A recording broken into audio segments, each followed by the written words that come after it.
नमस्ते दोस्तों, स्वागत है आपका मेरी नई कहानी में। शादी के 7 दिन बाद ही मैं मायके वापस चली आई थी। ऐसी गंदी सिचुएशन हो गई थी मेरा नाम आशी है और मेरी शादी को सिर्फ 7 दिन ही हुए थे जब मैं अपना लाल जोड़ा पहनकर, हाथों में मेहंदी, आंखों में आंसू लिए मायके के दरवाजे पर खड़ी थी।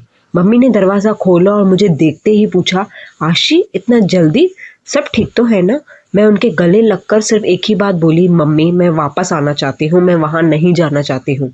लेकिन असली वजह सिर्फ मुझे नहीं पता था।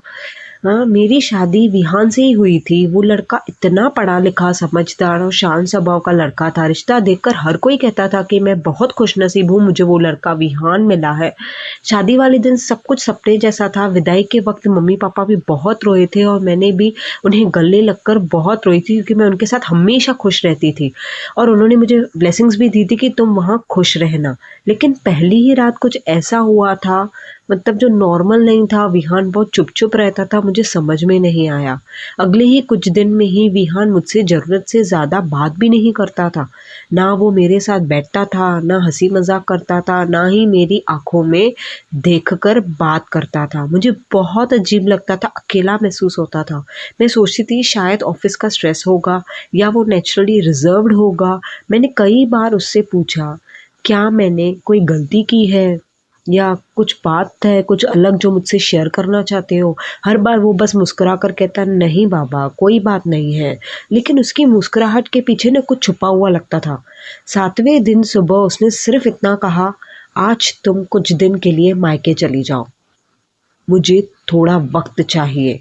मेरे पैरों तले ज़मीन खिसक गई, क्योंकि जिस बंदे से मैंने शादी की थी इतने अरमानों से, वो ही बंदा मुझे ऐसे बोल सकता है।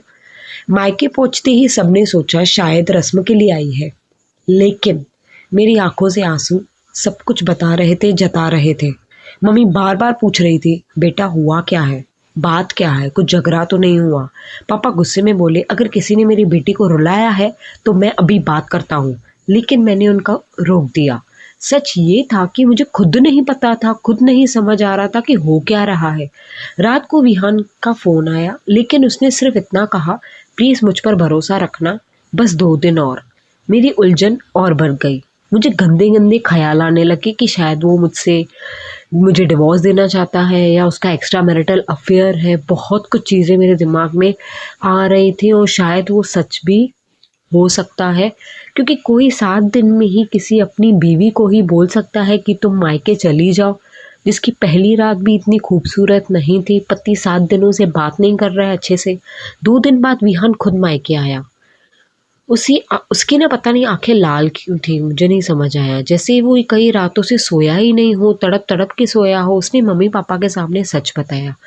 शादी से कुछ दिन पहले ही उसके पापा को एक गंभीर बीमारी का पता चला था।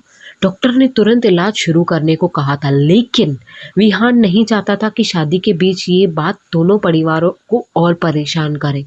शादी के बाद वो दिन रात हॉस्पिटल और घर के बीच भागता रहा। इसी वजह से वो खुद टूट चुका था और मुझसे भी खुलकर बात नहीं कर पा रहा था इस बारे में। मुझे मायके इसलिए भेजा था कि ताकि मैं उस तनाव से कुछ दिन दूर रहूं। ये बात सच होती है, बेटे जो है ना वो पापा के साथ कितना भी लड़ झगड़ ले या बात कम करे, पर उनके ऊपर जब ये तकलीफ आती है ना पापा के ऊपर, बेटे डगमगा जाते हैं। बेटों को बहुत ऐसे लगता है कि मेरे पापा को कुछ भी नहीं होना चाहिए, मेरे पापा फिट एंड फाइन होने चाहिए। और उसने मेरी भी केयर की कि मैं ज़्यादा नहीं सोचूं, मैं उस तनाव में नहीं आऊं। उस दिन मुझे एहसास हुआ कि कभी कभी खामोशी नफरत नहीं, मजबूरी भी होती है। मैं विहान के साथ हॉस्पिटल गई। पहले तो मैंने उसे गले लगाया, फिर मैं विहान के साथ हॉस्पिटल गई। हम दोनों ने मिलकर पापा का इलाज संभाला। कुछ महीने बाद उनकी तबीयत में सुधार आया। आज जब लोग पूछते हैं ना, शादी के 7 दिन बाद तुम मायके क्यों चली गई थी, कोई लड़की जाती है क्या, थप्पा मार के आई हो वहां से, तो मैं बस मुस्कुरा देती हूँ, क्योंकि उस वक्त मुझे लगा था कि मेरा रिश्ता टूट रहा है। लेकिन असल में वही दिन था जब हमारा रिश्ता सच में मजबूत बना था। हर खामोशी के पीछे धोखा नहीं होता। कभी कभी एक ऐसा दर्द होता है जो शब्दों में बताया नहीं जा सकता। कहानी अच्छी लगी हो तो लाइक शेयर एंड सब्सक्राइब ज़रूर कर देना। कमेंट में लिखना कि दूसरी कहानी भी आपको कौन सी सुननी है, आपको अपनी कहानी भी शेयर करनी है।